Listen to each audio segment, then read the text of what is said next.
Hi everyone. So wishing everyone a nice day. Today I come again with an exciting topic. I have got an amazing topic for you guys, really cool topic. I'm super excited to start talking about it. So today's topic is fighting and positive masculinity, like how these two are like connected to each other. And for this special topic, I have got a special guest for you guys who I would like to give a bit of introduction for those of you who don't know. So today's guest is Adam. So Adam is a professional prize and MMA fighter. So currently he is actively fighting. That's why I thought that he's going to be the perfect person to talk about this topic. He lives in Toronto. He is the father of two amazing children. His fighter nickname is Clooney. I'm more than sure like he can tell us the reason why his nickname is. He is age 34 and currently he holds the pro MMA record of 2-0. So basically 2 win, 2 loss and 0 draws. So without further ado, I think that Adam has already arrived. So just going to call him in now.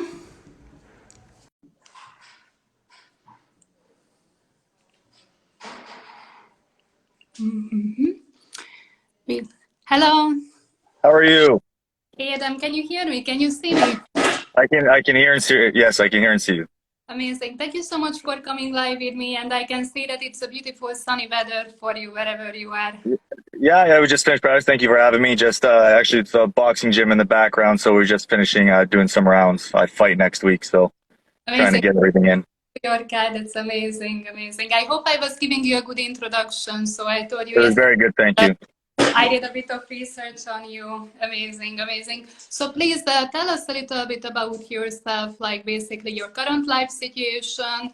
I saw that your like currently the main fighting period have finished, but now you're saying that you're gonna have another fight for next week. So tell us please a little bit about yourself. Well, yeah, like you said, I'm 34 years old. I live with my girlfriend and mother of my 2 beautiful boys, Logan and Grayson. So professional fighter, like you said, I fight in 2 weeks in Vancouver for an organization called BFL. It's full contact MMA. It's on UFC Fight Pass, October 12th.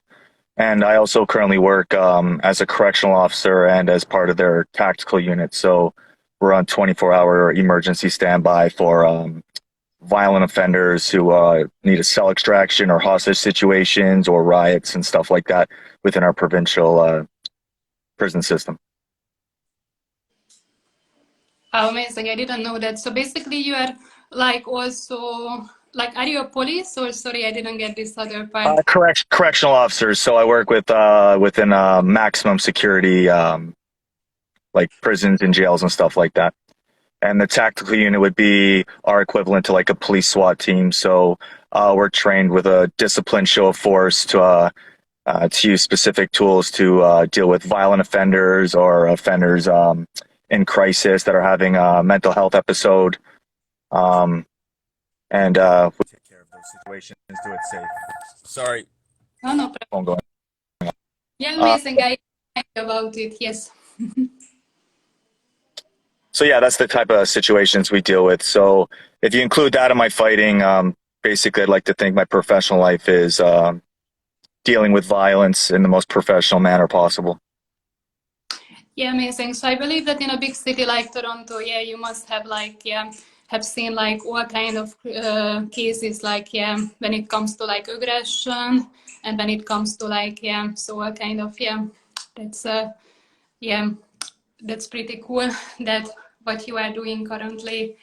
Right. So, like as I said it in the introduction on that, I saw that you are the perfect person to talk about like how fighting is connected to positive masculinity, because as I can see that you are like, yeah, basically you are just like using this kind of testosterone and this kind of like, yeah, so masculinity in a positive way.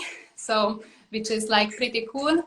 My next question would be that that basically how did you get into fighting, like how did you become a professional fighter, prize fight. By the way, I don't even know what it means to be a prize fighter, so if you can like also elaborate on this, and what were the challenges you were facing along the way, so where you are in the position you are right now. Well, prize fighting is just basically a term for any type of combat athlete, whether it's jujitsu, boxing, kickboxing, mixed martial arts, and basically getting paid to do that. So for entertainment purposes. So I basically have a prize at the end, which is usually a contracted state amount of money for that. In terms of how I got into it, it's a perfect depiction of toxic masculinity. I was 18 years old, prom weekend. Wasaga Beach, too many drinks, and thought I could fight. Never had any training, and I was running my mouth with someone who could fight, and they were a Brazilian Jiu-Jitsu athlete, and they took me down and they beat me up, and he could have really hurt me, but because he was a trained martial artist, he didn't. He gave me a chance to seek redemption. He could have broke my arms, and he didn't, and he held me up. I shook his hand. I asked him what he did to me and what it was he trained, and he told me. And within 2 weeks, I was at the exact same gym in Mississauga training Brazilian Jiu-Jitsu. And that's how it started for me. And it was basically a life-changing event. Like that, Brazilian Jiu-Jitsu is basically formed the major, part of my masculine identity. So.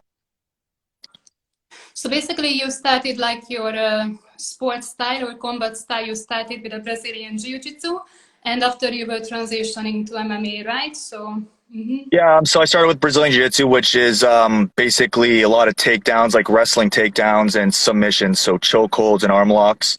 I also trained a lot of judo, and then eventually, with UFC and just being a competitive person I am, training Muay Thai and boxing, and eventually wanted to put all together and test what type of combat athlete I am. So I got into mixed martial arts and found success early as an amateur. I was 8-1 and minus one fight. They were all first round finishes. So it made sense to go pro even at my kind of old age, being in my 30s. So. no, I think that like yeah, I don't know. I mean, I don't know too much about it, but as I can see that like I think men can fight up until their 40s, or I actually have no idea. Everyone's different in terms of how long they can do it for. Obviously, once you start getting into your mid 30s, naturally, testosterone starts to drop, aggression starts to drop, your ability to recover in between training. So with every person, that's just a biological difference. Also taking into account the type of career you have. I haven't had a long career of too much damage. I've been very successful in finishing my fights early, so I haven't taken a lot of hits to the head or hits to the body. So I'm able to go at my age of 34. But there's some guys that start when they're in their early 20s and have absolute wars and shred their bodies to shit and can't do it once they hit 30, 31. So everyone's a combination of what kind of career they had and what type of genetics they have in terms of their biology and their testosterone levels. So. Yeah, but I'm sure that with a proper lifestyle and like taking care of your body, I mean within the like taking vitamin supplement and all of this, you can like boost up things. Amazing. And what were the challenges? What were the biggest challenges you were facing along the way to be in the position you are right now? Sorry. That's okay. Yes, yes. All right.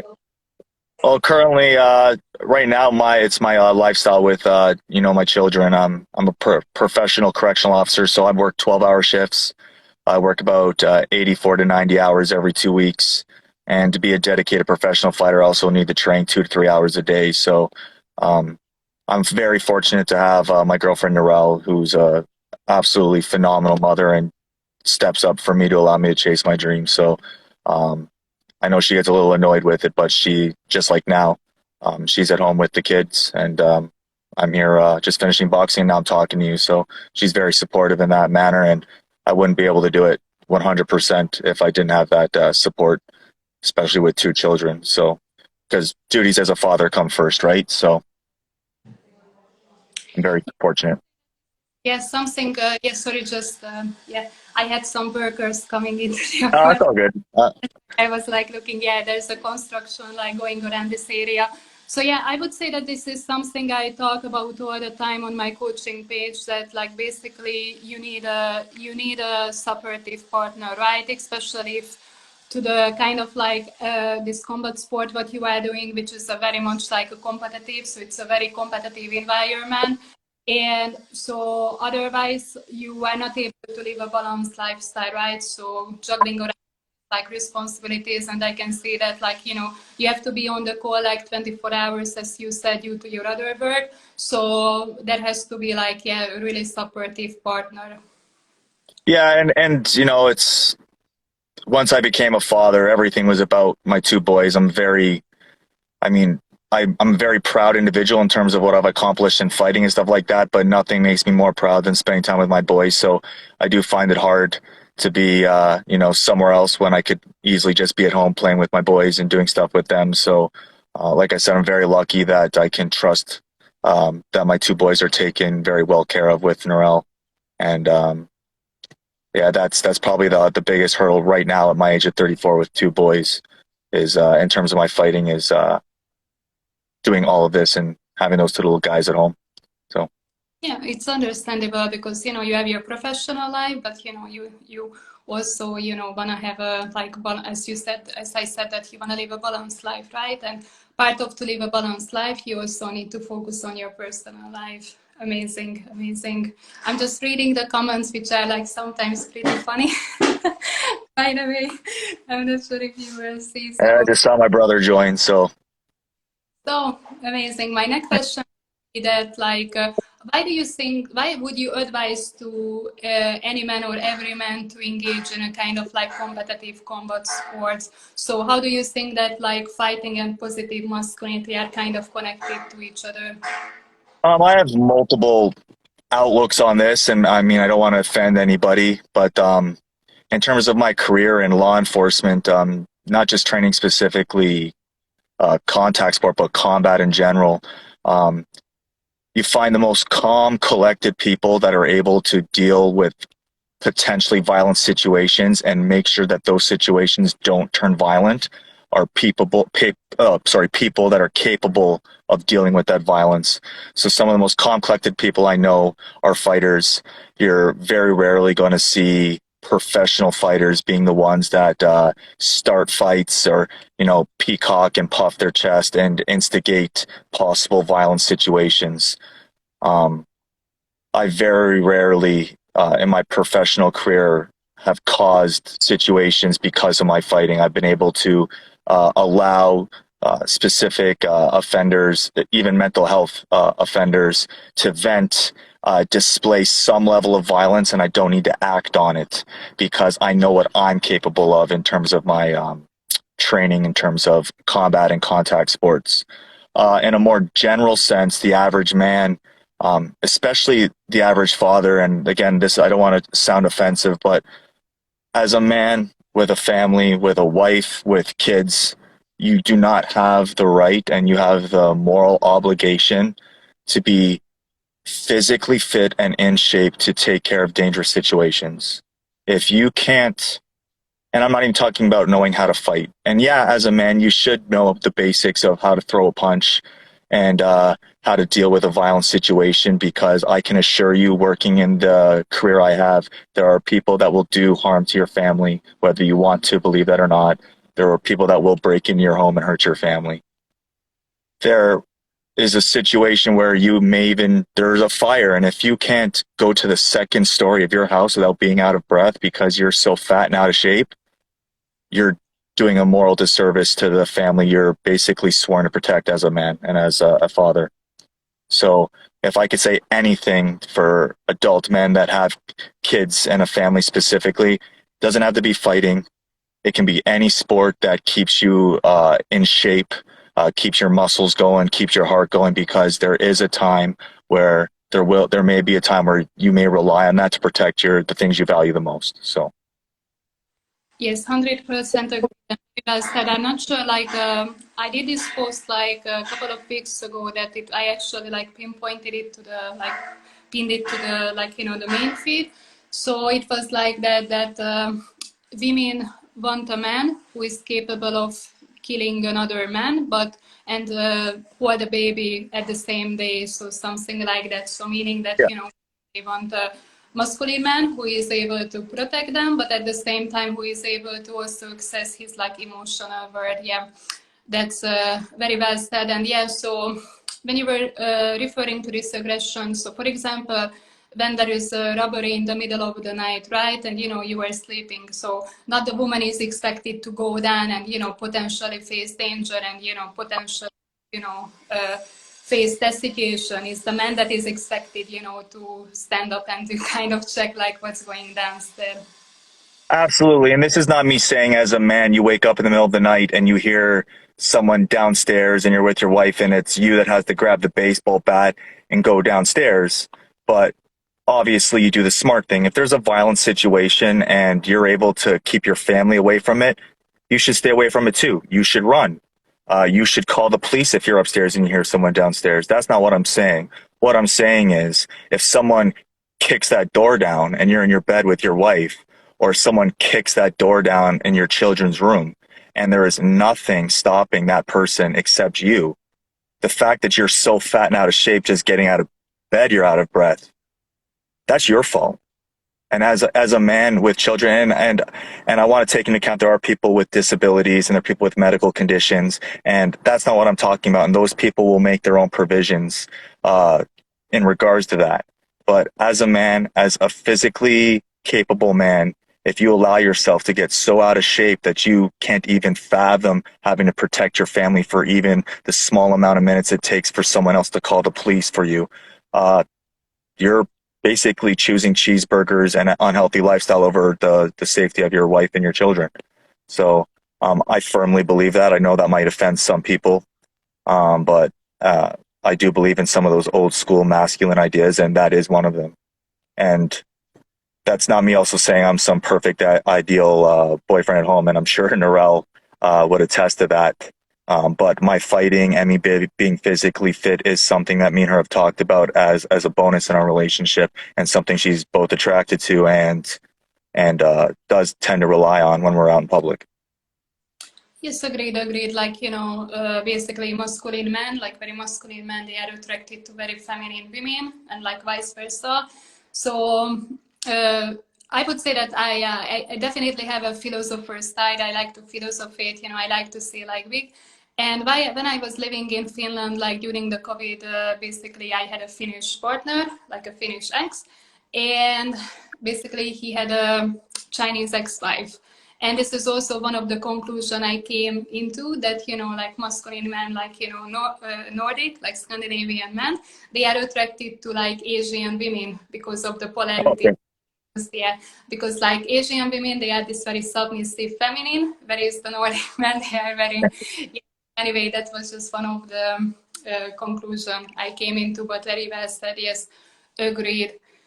Agreed. So my next question would be that there is this saying that women, they lose their shit around fighters. So from your past experience, because obviously you are right now in a committed relationship. So from your past experience, do you agree with this sentence? Do you think that women are attracted to fighters? I wouldn't say so much fighters, but I mean there are aspects specifically to fighting that I do believe at a biological level women find attractive. I think athletes in general, we tend to this day and age try to fight and ignore, thousands and thousands of years of Darwinian evolution, and women and men still look for biological needs in their partners. So when a woman sees an athlete, low fat body percentage, muscles, clear skin, high endurance, they're seeing at a biological level, they're seeing a partner that can give them children that are going to have at a biological and basic level, the genetics needed to survive, right? From a fighter's level, and again, I've spoken with Narelle about this, she does appreciate the fact that when we're outside, she does not have to think about the safety of our children as it comes to attackers, other violent people. Just me, including my fighting and working in the prison system, my situational awareness, I'm always making sure she stands on the inside of the sidewalk. When we go to a restaurant, I'm making sure I'm sitting in a specific spot in the table that I can see who's coming in and out of the restaurant. And she knows that I'm doing this. So she's able to relax and focus on the needs of the children while we're out. And it's this tit for tat. That I think on a biological level that she definitely enjoys and appreciates. So I do believe it is a biological thing. I don't believe it's the end all be all because a woman can see a man that she's physically attracted to, an athlete, a fighter, and if he's not an intelligent, articulate person or he's not funny, it's only going to go so far, right? If she wanted to just have a bodyguard, she'd hire one. So Yes, yes, agreed. And like when it comes to, I also like said this one, when it comes to the, as far as the protection order goes, so basically like women protect children and men protect women. So this is how the protection order goes. Like, yeah, yeah. And I believe that in a big cities, like, I don't know if you live in like Midtown Toronto or downtown Toronto or where you live exactly. I can imagine, yeah, like, I mean, Canada is still a relaxed country, like comparing to USA, right? Like there is like no gun control and stuff like this. But yeah, it's a very big metropolitan city, so you can come across with all kind of like, and especially today with the mental health with going on for like, I mean that I just like before I came to Portugal, I was at the airport and I see like I went to the the bathroom into the like airport lounge or whatever, and I see a woman, she was like, completely like well dressed. She was like wearing, like Nike, whatever. So she was like completely normal. And she was standing in front of the mirror and she was like talking to herself, like constantly. And I was like looking that if she wearing like, like an how do you say, AirPod or something. No, it's just really like that. I do believe that in today's crisis, this mental health, it's a big like, and you never know. Someone, like completely well dressed, like a man or a woman sit next to you, and you never know that, like what kind of condition they are in or what they are capable of. and I can attest to that in terms of our Canadian system working in the system that I do. And we do try, but there just isn't enough resources for mental health. And due to how light our system is on even violent offenses, what you have is people that are clearly in mental health crisis that unfortunately end up violent. And I'm not saying these people should be incarcerated per se, but there's no place for them to go because we don't in Canada don't provide them with too much assistance medically. So what happens is you end up in metropolitan areas where it's not so much, and there is the issues of gang activity, but a lot of violent activity is just mental health, people with mental health living on the street in crisis, and then they assault people. And believe it or not, that's what I'm most switched on about. I'm making the kids and my girlfriend cross the street when there's someone I can see showing signs of schizophrenia or mental health. And it's not that I want to treat them like a leper, but they're the most hard people to read. You can't read their body behavior. You can't read when they're about to do something violent or spit or throw some unknown substance, right? So that is again, like I think a part of the man when he's out with his family. Those are the things you're scanning for. Those are the things you're looking for. Anything abnormal, right? And acting upon it. So. Yes, agreed. And yeah, it requires like a heightened sense of awareness. Yes, agree with that. So I think my next and last question, because I think we agreed like something. Actually, we are doing pretty good. We are not even talking now for half an hour. So my last question would be that, like, which advice would you give to men wanting to have a stronger masculine frame? Like, this is within this manosphere and the positive masculinity, like having a strong masculine frame is something I always talk about it. So, what's your opinion on that? Which advice would you give? I try not to overcomplicate it. Like first things first, you have to have a lot of other shit in order to. It is hard to focus on eating right and getting in shape when bills aren't getting paid and you got to work crazy overtime. Like lifestyle starts with that. You need to find some level of a stress-free environment. When it actually comes to the training, don't overcomplicate it. Just lift weights, don't hurt yourself, and if you want to lose weight, you have to try to be at some sort of caloric deficit. So try to eat as nutritious as possible and try to work out and burn more calories than you're eating to some degree. In terms of very specific dieting, when I'm doing my fight camps and I need to lose weight, and I will go in a span of 4 months from 190 pounds to make 155 pounds, I'll pick one thing every 2 weeks and eliminate it from my diet. So I'll eliminate bread. Once I've been able to do that for 2 weeks, I'll eliminate some refined sugars and just go from there. Don't go into these super complicated diets. Just get your shit in order and try to work out 3, 4 times a week and try not to eat like shit.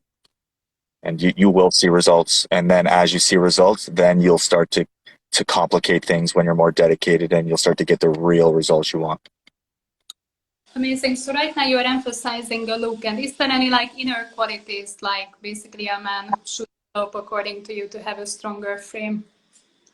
Again, I do very sport specific training. So I need to keep my weight down, but I need to be able to high endurance. So I do need carbohydrates and stuff like that. It all depends on what you're trying to do. If you're trying to get huge and wide, then no, you don't want to be at a caloric deficit. You want to be pounding your face with good food and lifting heavy.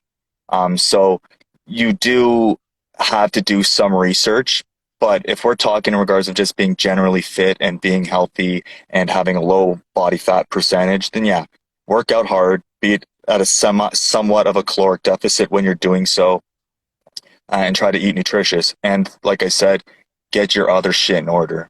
You can't be stressing hardcore about bills and bad relationships and all that stuff because it will ruin your workouts and you won't train and you won't have the urge, dedication, or to do these things, right? So it all comes full circle like that. Mm-hmm. So you need to be laser focused, Yeah, yeah, and be a champ. you try. Yeah. Amazing, amazing. Adam, would you like to share us why is your nickname Clooney? Would you like to Oh, share? Clooney. It's not like a super detailed one. It started with a trip to Michigan. I was doing a semi-pro Muay Thai fight, and so they'd always joke around me in my younger days being the pretty white boy on the team. And I lost the fight, and I still had girls show up to meet me at the hotel, and Clooney kind of stuck after that, just being the pretty white guy, and it just kind of stuck. One of the rules with fighting is you don't pick your nickname, so whatever the gym gives you, that's what you stick with. Right. So unfortunately, that's what I'm stuck with. So I'm slowly, as I get the grays in my beard and hair, starting to accept, I don't mind the Clooney nickname. Yeah, I see. Yeah. Yeah. I was instantly was thinking George Clooney. Yeah, I'm sure that the resemblance was coming from. Amazing, amazing. Is there anything else you would like to share within this topic, or is there anything else you would like to say to the audience? Well, no, first, I appreciate you having me on, and I do look at your material all the time, and I do like that there's a lot of basis in psychology, but you don't ignore hardcore biological natures of men and women.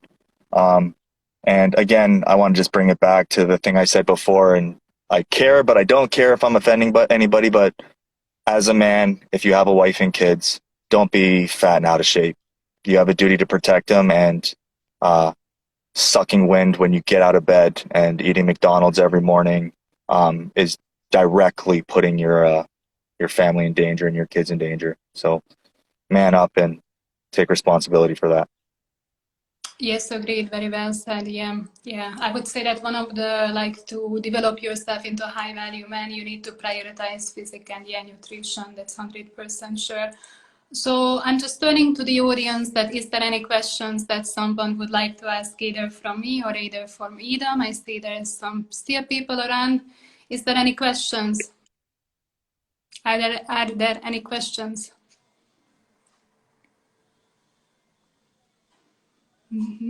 Just give a little time. No worries. No problem if there are no questions. That please tell us that how people can. I got one for Adam. Yes, we are listening. Oh, my boy Amin, We great are fighter. listening. So meantime, just tell us that, please, like how people can find you or reach out to you if they would like to, yeah, ask further questions. How can you be reached? You can reach me out on my Instagram. I'm pretty good at answering direct messages, in terms of like combat stuff or law enforcement stuff. But, oh, what's the goal for October 12th? I was just say, yeah, so it's UFC Fight Pass. Same thing as the last one, brother. Box his face in, and then when he's had enough of that, choke him out. I train with Amin. He's a phenomenal fighter, and he's been on the very same boat as me. Just the worst luck of opponents backing out, but he's gonna get his due soon and hurt somebody. But yeah, I fight October 12th on UFC Fight Pass. If they want to watch that and follow me, and yeah, punch his head in and then choke him out. Yes, so your next fight is gonna be on 12th of October? October 12th. So not this Wednesday coming, the Wednesday after. Yes, so Yeah, yeah. that's why I'm so thin right now. So I got about 12 more pounds to go. I see. So thank you so much, and wishing you good luck for your next fighting. And one more time, thank you so much. And I'm gonna be including your like Instagram name and all of this. Awesome. No, thank you again for having me. Thank you so much, Adam. And I'm gonna be putting the video on YouTube so people can Awesome. find it. Thank you so much, and have a nice day for you. You too. Thank you. Bye bye.